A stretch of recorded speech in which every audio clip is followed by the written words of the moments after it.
സഭാപ്രസംഗകൻ പുസ്തകത്തിൽ നിന്നുള്ള വായന, അധ്യായം 6. സൂര്യന് കീഴെ മനുഷ്യർക്ക് ദുർവഹമായൊരു തിന്മ ഞാൻ കണ്ടിരിക്കുന്നു.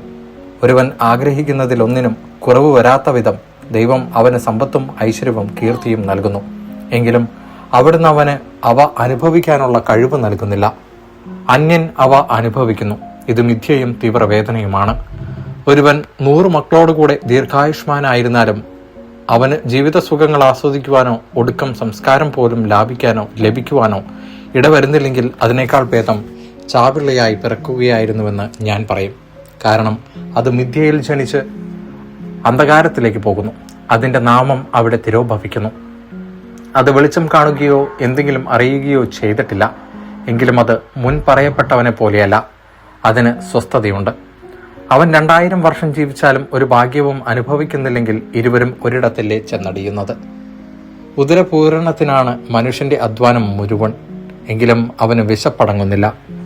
ജ്ഞാനിക്ക് മൂഢനേക്കാൾ എന്തു മേന്മയാണുള്ളത്? മറ്റുള്ളവരുടെ മുമ്പിൽ ചമഞ്ഞു നടക്കുവാൻ അറിഞ്ഞതുകൊണ്ട് ദരിദ്രന് എന്ത് നേട്ടം? കൺമുമ്പിലുള്ളതുകൊണ്ട് തൃപ്തിപ്പെടുന്നതാണ് സങ്കല്പങ്ങളിൽ അലയുന്നതിനേക്കാൾ നല്ലത്. ഇതും മിഥ്യയും പാഴ്വേലയുമാണ്. ഉണ്ടായിട്ടുള്ളതിനെയെല്ലാം പേരിട്ട് കഴിഞ്ഞു. മനുഷ്യൻ ആരാണെന്നും തന്നെക്കാൾ ശക്തനോട് മല്ലിടാൻ അവന് കഴിവില്ലെന്നും വ്യക്തമായി കഴിഞ്ഞു. വാക്കുകളുടെ പെരുപ്പം മിഥ്യയുടെ പെരുപ്പം തന്നെ. മനുഷ്യന് ഇതിലെന്തു മേന്മ? നിഴൽ പോലെ കടന്നു പോകുന്ന ഈ വ്യർത്ഥമായ ഹ്രസ്വജീവിതത്തിൽ മനുഷ്യന് നന്മയായിട്ടുള്ളത് എന്താണെന്ന് ആരറിയുന്നു?